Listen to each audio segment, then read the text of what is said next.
പ്രിയപ്പെട്ടവരെ, ഒരുപാട് ഹൃദയഭേദകമായിട്ടുള്ള കാഴ്ചയായിരുന്നു ഇന്നലെ നിലമ്പൂർ ജില്ലാ ആശുപത്രി പരിസരത്ത് കാണാൻ സാധിച്ചിട്ടുണ്ടായിരുന്നു.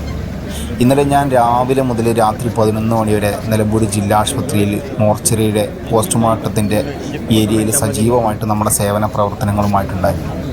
ഒരുപാട് സന്നദ്ധ സേവകരായിട്ടുള്ള ഒരുപാട് ആളുകളുണ്ടായിരുന്നു. ഞാൻ ഇന്നലെ രാവിലെ നിലമ്പൂർ പോത്തുകല്ല് മുണ്ടേരി ഭാഗത്തേക്ക് പോകണം എന്ന് കരുതിയിട്ടാണ് വീട്ടിൽ നിന്ന് ഇറങ്ങിയത്.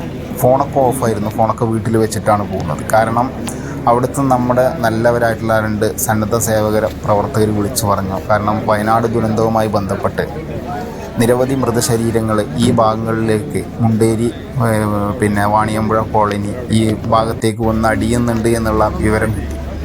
അപ്പോൾ അതിൻ്റെ അടിസ്ഥാനത്തിൽ അവിടെ പോകണം എന്ന് കരുതിയിട്ടാണ് വീട്ടിൽ നിന്ന് ഇറങ്ങിയത്. പക്ഷേ നിലമ്പൂരെത്തിയപ്പോൾ നിലമ്പൂർ ജില്ലാ ആശുപത്രിയിലെ അവിടുത്തെ സാഹചര്യങ്ങൾ മനസ്സിലാക്കിയപ്പോൾ അവിടുന്ന് പോകാൻ കഴിഞ്ഞില്ല.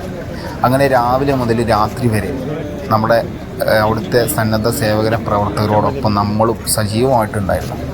ഒരുപാട് നമ്മളെ അറിയുന്ന ഒരുപാട് നമ്മളെ പരിചയമുള്ള ഒരുപാട് ആളുകൾ അവരുടെ വയനാട് ചൂരമലയിലെ ബന്ധുക്കളെ തിരഞ്ഞ് നമ്മുടെ നിലമ്പൂർ ജില്ലാ ആശുപത്രിയിൽ വന്നിരുന്നു.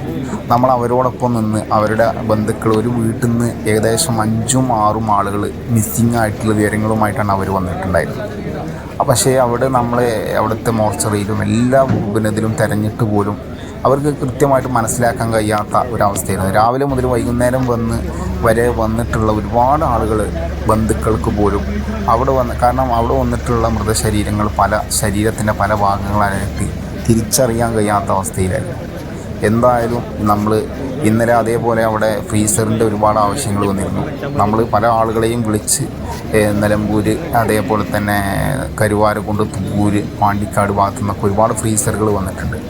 എന്തായാലും ഇന്നും നമ്മൾ സജീവമായിട്ട് ആ മേഖലകളിൽ ഉണ്ടാവും. നമ്മൾ എന്തെങ്കിലും ആവശ്യമുണ്ടെങ്കിൽ ഇന്ന് ഞാൻ ഫോൺ എടുക്കുന്നുണ്ട്.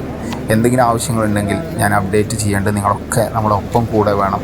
ഈ ഒരു ദുരന്തത്തിൽ നമുക്കെല്ലാവർക്കും ഒറ്റക്കെട്ടായി നിന്ന് കൈകോർത്ത് നമ്മുടെ സഹോദരങ്ങളെ ചേർത്ത് പിടിക്കാമെന്ന് മാത്രം പറഞ്ഞുകൊണ്ട് എല്ലാവരും അവർക്ക് വേണ്ടി പ്രാർത്ഥിക്കണമെന്ന് വിനയത്തോടു കൂടി അപേക്ഷിക്കും.